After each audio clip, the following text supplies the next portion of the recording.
800 ವರ್ಷ ಹಳೆ ದೇವಸ್ಥಾನ ಗುರು ಇದು.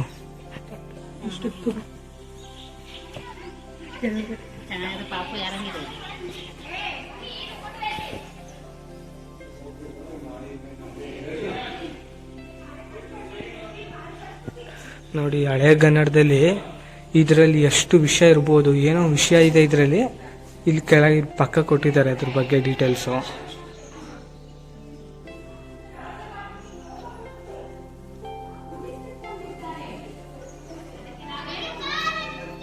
ಎಂಟುನೂರು ವರ್ಷ ಹಳೆದು ಗುರು. ಇದು ಹೊಯ್ಸಳ ಸಾಮ್ರಾಜ್ಯದ ರಾಜನಾದ ವಿಷ್ಣುವರ್ಧನ ಕಟ್ಟಿಸಿರೋದು ಆಗಿನ ಕಾಲದಲ್ಲಿ. ಒಟ್ಟು ಈ ಥರ ಸುತ್ತ 50 ದೇವರುಗಳಿಟ್ಟು ಇದಾಗಿತ್ತು ದೇವಸ್ಥಾನ. ಇಲ್ಲಿ ಹಂಪಿ ಮತ್ತು ಹಳೆಬೀಡು, ಬೇಲೂರು, ಹಳೆಬೀಡು ಆ ಸೈಡು ಬಿಟ್ರೆ ಇಡೀ ಕರ್ನಾಟಕದಲ್ಲಿ ಅಲ್ಲಿ ಮತ್ತು ಇಲ್ಲಿ ಸೋಮನಾಥಪುರದಲ್ಲಿ ಬಿಟ್ರೆ ಇದೇ ಥರ ಸ್ಟ್ರಕ್ಚರು ಇನ್ನೆಲ್ಲೂ ಇಲ್ಲ ಗುರು. ಈ ಥರ ದೇವಸ್ಥಾನ ಇಷ್ಟು ಸುಂದರವಾಗಿ, ಎಷ್ಟು ಅದ್ಭುತವಾಗಿ ಕೆತ್ತನೆ ಮಾಡವ್ರೆ ಅನ್ನೋದು ಎಲ್ಲರಿಗೂ ವಿಸ್ಮಯ ಅನ್ಕೊಳ್ಳಿ. ಗುಟ್ಟು ಥರ ಈ ಥರ ಇಷ್ಟು ಸುಂದರವಾಗಿ ಹೆಂಗೆ ಕೆತ್ತನೆ ಮಾಡೋರು ಅನ್ನೋದೇ ಎಲ್ಲರಿಗೂ ಕನ್ಫ್ಯೂಸು. ಮತ್ತು ಆಗಿನ ಕಾಲದ ಯುಗನೇ ಟೆಕ್ನಾಲಜಿ ಯುಗ ಅನ್ಬೋದೇನೋ. ಗೌರ್ಮೆಂಟು ರಿಸರ್ಚ್ ಮಾಡಿ ಇದಕ್ಕೆ 800 ವರ್ಷ ಹಳೇದು ಅಂತ ಆರಾಮಾಗೆ ಇದು ಮಾಡೋರೆ ಗುರು, ಐಡೆಂಟಿಫೈ ಮಾಡೋರು ಈ ದೇವಸ್ಥಾನನ. ಈ ದೇವಸ್ಥಾನದಲ್ಲಿ ಒಟ್ಟು 6000 ವಿಗ್ರಹಗಳೈತಂತೆ ಗುರು. 6000ದಲ್ಲಿ 550 ಆನೆಗಳ ವಿಗ್ರಹನೇ ಐತೆ. ಜೊತೆಗೆ 167 ವಿಷ್ಣು ವಿಗ್ರಹನೇ ಐತೆ. ಮತ್ತು ಇಲ್ಲಿ ಒಳಗಡೆ ಎಂತೆಂಥ ಟೆಕ್ನಾಲಜಿ ಉಪಯೋಗಿಸೋರೆ ಅಂದರೆ ಇದು ಕಟ್ಟೋದಕ್ಕೆ, ಕೆತ್ತನೆ ಮಾಡೋದಕ್ಕೆ ಆಗಿನ ಕಾಲದಲ್ಲಿ ಇದು ಅದು ಇಂಟರ್ಲಾಕ್ ಸಿಸ್ಟಮ್ಮು ಈ ದೇವಸ್ಥಾನಕ್ಕೆ ಇಂಟರ್ಲಾಕ್ ಸಿಸ್ಟಮ್ ಇದೆ. ಜೊತೆಗೆ 3D ಟೆಕ್ನಾಲಜಿ ಉಪಯೋಗಿಸೋರೆ. ಅಂದರೆ ಇಲ್ಲಿ ತೋರಿಸ್ತೀನಿ ನಿಮಗೆ, 3D ಟೆಕ್ನಾಲಜಿ ತೋರಿಸ್ತೀನಿ ಅನ್ನಲ್ಲ, ಬನ್ನಿ ನೋಡಿ ತೋರಿಸ್ತೀನಿ. ನೋಡಿ ಇಲ್ಲಿ ಇರೋದು ಒಂದೇ ತಲೆ ಆನೆಗೆ. 3 ಕಡೆ ಅಂದರೆ ಈ ಕಡೆಯಿಂದ ನೋಡಿದ್ರು ಒಂದೇ ಆನೆ, ಈ ಕಡೆಯಿಂದ ನೋಡಿದ್ರು ಒಂದೇ ಆನೆ, ಇಲ್ಲಿ ನೋಡಿದ್ರು ಒಂದೇ ಆನೆ ಕಾಣುತ್ತೆ. ಹೆಂಗಂದ್ರೆ ನೋಡಿ ಮುಚ್ಚಿದ್ರೆ ಈ ಕಡೆ ಭಾಗತ್ ಕಾಣುತ್ತೆ,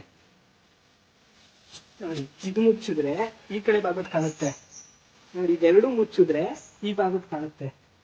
ಇದೇ ನೀವು ಆಗಿನ ಟೆಕ್ನಾಲಜಿ, ಇದೇ 3D ಟೆಕ್ನಾಲಜಿ. ಆಗಿನ ಕಾಲದಲ್ಲೇ ಇಂಥ ಟೆಕ್ನಾಲಜಿಗಳು ಇದ್ವು. 3D ಟೆಕ್ನಾಲಜಿ ತೋರಿಸ್ತೆ ನೋಡಿ. ಈಗ ಇನ್ನೊಂದು ಏನಂದ್ರೆ ಜೆನೆಟಿಕ್ ಅನ್ನೋದು ಆಗ್ಲೇ ಇತ್ತು. ಅಂದ್ರೆ ಒಂದು ಪ್ರಾಣಿ ಜೊತೆ ಇನ್ನೊಂದು ಪ್ರಾಣಿನ ಸೇರಿಸಿ ಎಂತ ಪ್ರಾಣಿ ಸೃಷ್ಟಿ ಆಯ್ತಿತ್ತು ಅನ್ನೋದನ್ನೇ ನೋಡಿ ಇಲ್ಲೇ ಇದೆ ಸಾಕ್ಷಿಗೆ. ನೋಡಿ ಒಂದು ದೇಹ, ಇನ್ನೊಂದು ಪ್ರಾಣಿ ತಲೆ. ಒಂದೇ ಪ್ರಾಣಿ, ಒಂದು ದೇಹ, ಒಂದು ತಲೆ ಬೇರೆ ಬೇರೆ ಇದೆ. ಇದೇ ಆಗಿನ ಕಾಲದಲ್ಲಿ ಇತ್ತು ಜೆನೆಟಿಕ್ ಅನ್ನೋದ ಇದರಿಂದ ಗೊತ್ತಾಗುತ್ತೆ. ಜೆನೆಟಿಕ್ ಅನ್ನೋದು ಹೇಳಿದೆ. ಇನ್ನೊಂದು ಜೊತೆಗೆ ಏನಂದ್ರೆ ನೋಡಿ ಈ ಕೆತ್ತನೆಲೆ ಇಡೀ ರಾಮಾಯಣ ಮಹಾಭಾರತನೇ ಈ ಜಸ್ಟ್ ಕೆತ್ತನೆ ಫುಲ್ಲು ವಿಷಯ ತಿಳಿಬೇಕು ಜನರಿಗೆ. ಈ ನೋಡಿದ್ರೆ ಈ ಚಿತ್ರಗಳನ್ನ ಇಂಥದ್ದೆಲ್ಲ ನೋಡಿದ್ರೆ ಫುಲ್ಲು ಗೊತ್ತಾಗಬೇಕು. ನೋಡಿ ಈ ಲೈನಲ್ಲಿ ಇದೆ ನೋಡಿ, ರಾಮಾಯಣ ಮಹಾಭಾರತ ಎಲ್ಲ ಇದರಲ್ಲೇ ಇದೆ ವಿಷಯ. ಜೊತೆಗೆ ನೋಡಿ ಮಧ್ಯದಲ್ಲಿ ಎಷ್ಟು ದೇವರುಗಳಿದೆ, ಎಷ್ಟು ಥರ ದೇವರುಗಳು, ಎಷ್ಟು ನಿಮ್ಗೆ ಜೆನೆಟಿಕ್ ಬಗ್ಗೆ ಹೇಳಿದೆ ನೋಡಿ. ಈಗ ಇನ್ನೊಂದು ಟೆಕ್ನಾಲಜಿ ಇದೆ. ಇಲ್ಲಿ ನೋಡಿ, ಇಲ್ಲಿ ಬಾತುಕೋಳಿ ಮತ್ತೆ ಇಲ್ಲ ನವಿಲಿನ ಥರ ಇದೆಯಲ್ಲ, ಇದೇ ಪಕ್ಷಿ ಮಿರರ್ ಟೆಕ್ನಾಲಜಿ ಅನ್ನೋದಿತ್ತು. ಅಂದ್ರೆ ಹೆಂಗೆ ಅಂದ್ರೆ ಇದು ಇಲ್ಲಿ ಕನ್ನಡಿ ಇದ್ದಿದ್ರೆ ಇದು ಹೆಂಗೆ ರಿಫ್ಲೆಕ್ಟ್ ಆಗ್ತಿತ್ತು ಇಲ್ಲಿಗೆ, ಅದೇ ತರ ಈ ಕನ್ನಡಿ ಇದೆ ಅನ್ಕೊಂಡ್ರೆ ಇಮ್ಯಾಜಿನ್ ಮಾಡ್ಕೊಂಡ್ರೆ ಇದು ರಿಫ್ಲೆಕ್ಟ್ ಆಗ್ತಿದೆ. ಇದೇ ಮಿರರ್ ಟೆಕ್ನಾಲಜಿ. ಆಗ್ಲೂ ಇತ್ತು ಅದ್ರ ಬಗ್ಗೆ, ಆಗ್ಲೂ ಗೊತ್ತಿತ್ತು ಜನಕ್ಕೆ ಇದ್ರ ಬಗ್ಗೆ, ಆಗ್ಲೂ ಈ ತರ ಟೆಕ್ನಾಲಜಿ ಇತ್ತು. ಜೊತೆಗೆ ನೋಡಿ ಇಲ್ಲಿ ಎಷ್ಟು ತರ ವಿಗ್ರಹಗಳಿವೆ. ಇಲ್ಲಿ ನೋಡಿ, ಇದಕ್ಕೂ ಒಂದೊಂದು ವಿಗ್ರಹದಲ್ಲೂ ಎಷ್ಟು ತರ ವಿಧವಾಗಿ ಎಷ್ಟು ತರ ಡಿಸೈನ್ ಮಾಡಿರ್ಬೋದು. ಈ ತರ ಡಿಸೈನ್ ಇಷ್ಟು ಟಫ್ ಆಗಿ ಈಗಿನ ಕಾಲದಲ್ಲಿ ಯಾರು ಇಷ್ಟು ಟಫ್ ಆಗಿ ಕೆತ್ತನೆ ಮಾಡೋದೇ ಇಲ್ಲ. ಎಷ್ಟೆಲ್ಲ ದೇವರುಗಳಿದೆ ನೋಡಿ, ಒಂದೊಂದಾಗಿ ಹೇಳ್ತೀನಿ ನೋಡಿ. ಇದು ಕೃಷ್ಣ ನೋಡಿ, ಆಮೇಲೆ ಗೊತ್ತಾಗುತ್ತೆ ವೀಣೆ ಹಿಡ್ಕೊಂಡಿದ್ದಾರೆ, ಇದು ಕೊಳ್ಳು ಹಿಡ್ಕೊಂಡಿದೆ ಕೃಷ್ಣ ನೋಡಿ. ಗೋವಿಂದ, ಇದು ಗೋವಿಂದನೇ, ಅಂದರೆ ಇದು ಅವತಾರಗಳಿರ್ಬೋದು. ಇದು ಗೋವಿಂದಂದು ನೋಡಿ ಇದೇ ನಾನು ಹೇಳಿದ್ದು ಅವಾಗಲೇ, ವಿಷ್ಣು ತಪಸ್ ಮಾಡ್ತಾ ಇರೋದು ಇದೇ ಕರ್ನಾಟಕ ಮತ್ತು ಭಾರತದಲ್ಲಿ ಇದೊಂದೇ ಕಡೆ ಇರೋದು ಪ್ರಪಂಚದಲ್ಲೇ. ಇದೊಂದು ಮತ್ತೆ ಇನ್ನೊಂದು ಕಡೆ ಇದೆ, ಅಲ್ಲೊಂದು ಕಡೆ ಇದೆ. ಗೋವಿಂದ ನೋಡಿ, ಬ್ರಹ್ಮ ನೋಡಿ,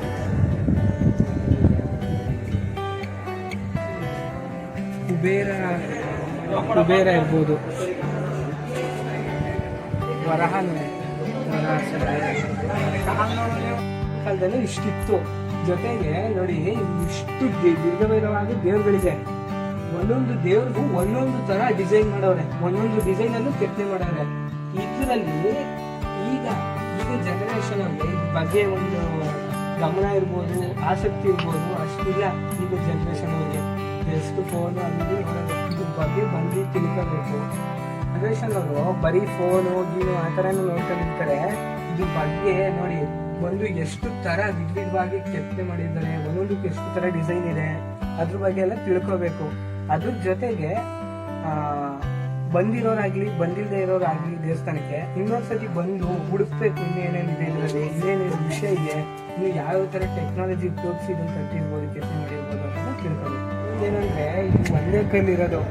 ಸೀದಾ ದೇವಸ್ಥಾನ ಗರ್ಭಗುಡಿಯಿಂದ ಇಲ್ಲಿಗೆ ಒಂದೇ ಕಲ್ಲಿಂದ ದೇವ್ರಿಗೆ ಏನು ಅಭಿಷೇಕ ಮಾಡ್ತಾರೆ, ಆ ನೀರು ಸೀದಾ ಇಲ್ಲಿಂದ ಬಂದು ಇಲ್ಲಿ ನಾವು ತೀರ್ಥದ ಥರ ತಲೆಗೆ ಹಾಕೊಳ್ಳೋದಕ್ಕೋಸ್ಕರ ಮಾಡಿದ್ದಾರೆ. ಸೀದಾ ಒಂದೇ ಕಲ್ಲಿದು ಮಾಡಿರೋದು, ಒಂದೇ ಕಲ್ಲಿಂದ ಅಲ್ಲಿದೆಯಲ್ಲ ಗೋಪುರ, ಅಲ್ಲಿಂದ ಸೀದಾ ಇದೆ ಇಲ್ಲಿಗೆ. ಗುರು ಆಗ್ಲಿಂದ ಇಷ್ಟು ಟೆಕ್ನಾಲಜಿ ತೋರಿಸಿದ್ದೀನಿ. ಇನ್ನೊಂದು ಟೆಕ್ನಾಲಜಿ ಏನಂದರೆ, ಈ ದೇವಸ್ಥಾನಕ್ಕೆ ಇಂಟರ್ಲಾಕ್ ಸಿಸ್ಟಮ್ ಬಳಸಿ ದೇವಸ್ಥಾನ ಕಟ್ಟಿದ್ದಾರೆ. ಹೆಂಗೆ ಅಂದರೆ ಸಿಮೆಂಟ್ ಇಟ್ಟಿಗೆ ಬಳಸ್ತೆ ಒಂದು ಗೋಡೆ ಇನ್ನೊಂದು ಗೋಡೆಗೆ ಒಂದು ಥರ ಲಾಕ್ ಥರ ಸೆಟ್ ಮಾಡಿ ಕೆತ್ತನೆ ಮಾಡಿ ಅದಕ್ಕೆ ಕೂರಿಸಿ ಲಾಕ್ ಮಾಡಿರ್ತಾರೆ. ಆ ಥರ ಕಟ್ಟಿರೋದು ಗುರು ಈ ದೇವಸ್ಥಾನನ. ಒಂಚೂರು ಏನು ಇದಾಗದೆ ಕಟ್ಟಿದ್ದಾರೆ. ಎಷ್ಟು ಸುಂದರವಾಗಿ ಕಟ್ಟಿದ್ದಾರೆ ನೋಡಿ ಗುರು ದೇವಸ್ಥಾನ. ಈಗಿನ ದೇವಸ್ಥಾನಗಳು ಎಲ್ಲ ಸಿಮೆಂಟ್ ಇಟ್ಟಿಗೆ ಬಳಸಿರ್ತಾರೆ, ಆಗ ಅದನ್ನೆಲ್ಲ ಏನು ಬಳಸದೆ ಕಟ್ಟಿದವ್ರೆ ನೋಡುಗಿರು. ನೋಡಿ ಮುಕ್ಕೋಟಿ ದೇವರುಗಳೆಲ್ಲ ಕೆತ್ತನೆ ಮಾಡಿದ್ರು ಇದರಲ್ಲಿ. ನೋಡಿ ಇಲ್ಲೆಲ್ಲ ಎಷ್ಟೊಂದು ನಾಶ ಮಾಡ್ಬಿಟ್ಟವ್ರೆ.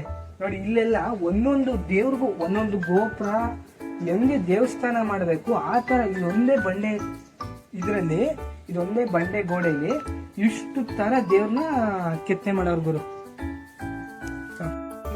ಅಲ್ಲಿ ಆ ದೇವಸ್ಥಾನ ಸುತ್ತ ಇರೋದ್ರ ಬಗ್ಗೆ ಹೇಳಿದೆ. ಇನ್ನೊಂದೇನಂದ್ರೆ ಎಲ್ಲ ದೇವಸ್ಥಾನಕ್ಕೂ ಒಂದು ಗೋಪುರ ಇರುತ್ತೆ. ಈ ದೇವಸ್ಥಾನಕ್ಕೆ ವಿಶೇಷ ಏನಂದ್ರೆ 3 ಗೋಪುರ ಇದೆ. ಒಂದು ಗೋಪುರ ಮಧ್ಯ ಇರೋ ಗೋಪುರದಲ್ಲಿ ಚೆನ್ನಕೇಶ್ವರ ಇದ್ದಾರೆ, ಆ ಕಡೆ ಬಲಭಾಗದಲ್ಲಿರೋದು ಕೃಷ್ಣ, ಎಡಭಾಗದಲ್ಲಿರೋದು ಗೋವಿಂದ.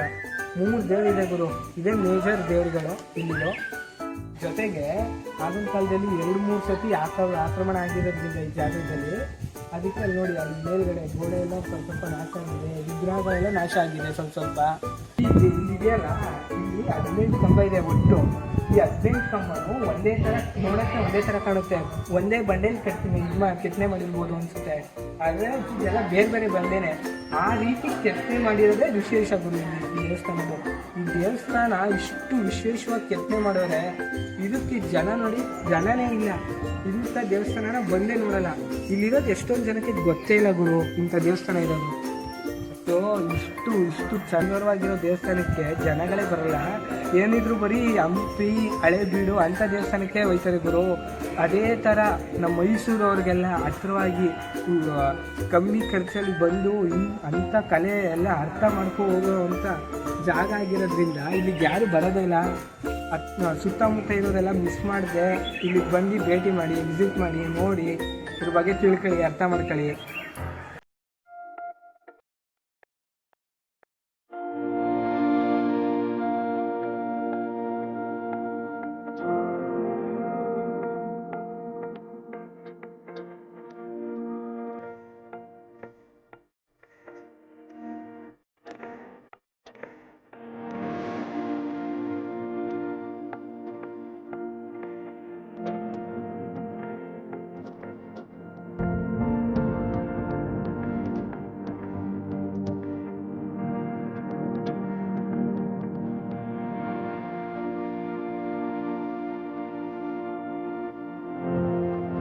ಹುಡುಗರು ಈಗ ದೇವಸ್ಥಾನದ ಒಳಗಡೆ ಎಂಟ್ರಿ ಆಯ್ತಾ ಇದ್ದೀನಿ ನೋಡಿ. ಇಷ್ಟೊವರೆಗೂ ಆಚೆನೇ ಇಷ್ಟೊಂದು ವಿಷಯಗಳಿತ್ತು.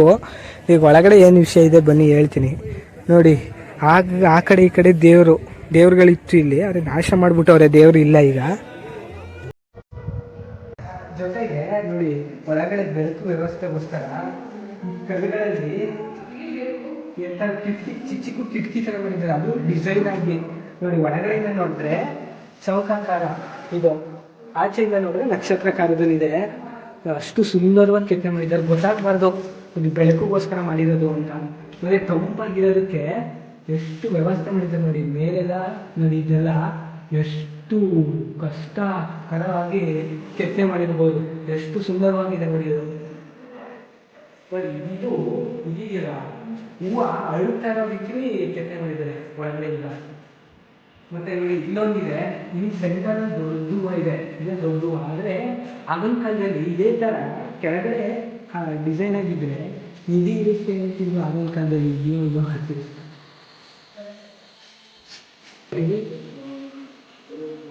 ಆಗಿನ ಕಾಲದಲ್ಲಿ ಬಂಡೆಲ್ ಮಾಡಿರೋದ್ರಿಂದ ಎಷ್ಟು ಕಾಲ ಬಾಳಿಕೆ ಬರುತ್ತೆ ನೋಡಿ. ನಾಶ ಆಗೋಕ್ಕೆ ಅಷ್ಟು ಈಸಿಯಾಗಿ ನಾಶ ಆಗಲ್ಲ ಬಂಡೆಲ್ ಇದು ಮಾಡಿರೋದ್ರಿಂದ, ದೇವಸ್ಥಾನ ರಚನೆ ಮಾಡಿರೋದ್ರಿಂದ. ಈಗಿನ ಕಾಲದಲ್ಲಿ ಎಲ್ಲ ಬರೀ ಗೋಡೆ ಇಟ್ಟಿಗೆ ಎಲ್ಲ ಕಟ್ತಾರೆ. ಆಗಿನ ಕಾಲದಲ್ಲಿ ಬಂಡೆ ಥರ ಇವಾಗ ಯಾರು ಇಷ್ಟು ಇದಾಗಿ ಮಾಡೋಕ್ಕಾಗೋದಿಲ್ಲ.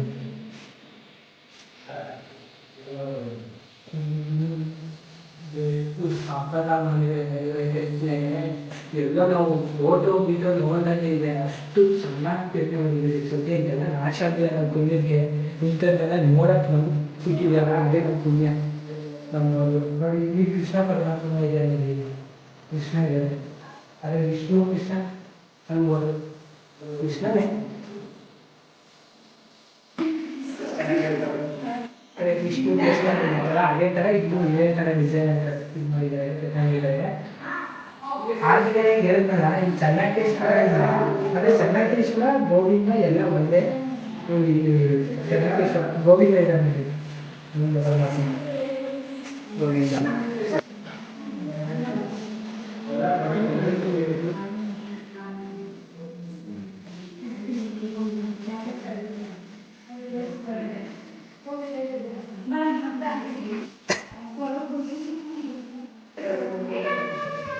ನೋಡಿ ಇದು 3 ದೇವಸ್ಥಾನಕ್ಕೂ ಒಂದೇ ಥರ ಡಿಸೈನಲ್ಲಿ ಕೆತ್ತನೆ ಮಾಡಿದ್ದಾರೆ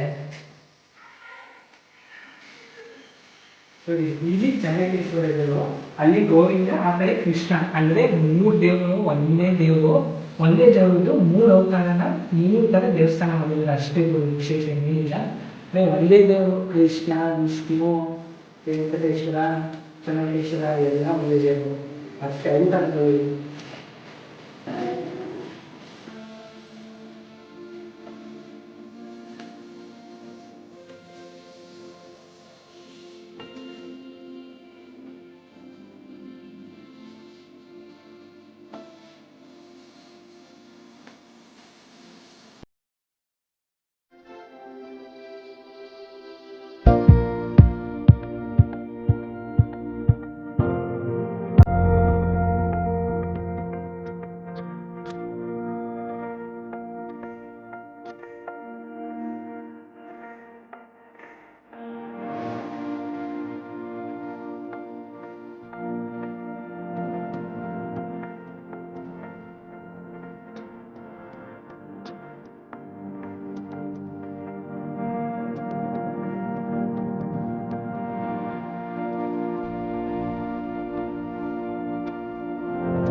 ಅಂತೂ ತೊಂದರೆ ಇಲ್ಲ ಬರೋಕ್ಕೆ, ಟ್ರೈನ್ ಇಲ್ಲ, ಬಸ್ ವ್ಯವಸ್ಥೆ ಇದೆ ಚೆನ್ನಾಗಿ.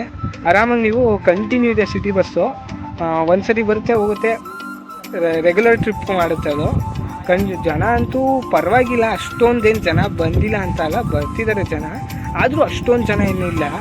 ಇಂಥ ಜಾಗಕ್ಕೆ ಜನ ಇರಬೇಕು, ಅವರು ನೋಡಬೇಕು, ಗೊತ್ತಾಗಬೇಕು, ನೋಡಿ ಎಷ್ಟೊಂದು ಜನಕ್ಕೆ ಗೊತ್ತಾಗಬೇಕು, ತಿಳಿಬೇಕು, ಅರ್ಥ ಮಾಡ್ಕೊಂಡು ಅವರು ಇನ್ನೊಂದಷ್ಟು ಜನಕ್ಕೆ ಕೇಳಬೇಕು, ಅವರು ಬಂದು ನೋಡಬೇಕು, ಇದ್ರ ಬಗ್ಗೆ ಬಂದು ನೋಡಿ. ಒಬ್ಬೊಬ್ಬರಲ್ಲೂ ಒಂದೊಂದು ಥರ ಇರುತ್ತೆ, ಒಂದೊಂದು ಏನೇನೋ ಇರುತ್ತೆ, ಇನ್ನೊಂದೇನೋ ನೋಡಿರ್ತಾರೆ, ಅವರು ಇನ್ಯಾವುದೋ ರೀತಿಲಿ ಅರ್ಥ ಮಾಡ್ಕೊಂಡಿರ್ತಾರೆ, ಇನ್ನೂ ಏನೋ ಇರುತ್ತೆ. ನಾವು ಒಂಥರ ಅರ್ಥ ಮಾಡ್ಕೊಂಡಿದ್ರೆ ಇನ್ನೊಬ್ರು ಇನ್ನೊಂದು ರೀತಿಲಿ ಅರ್ಥ ಮಾಡ್ಕೋತಾರೆ, ಅದೆಲ್ಲ ಇರುತ್ತೆ.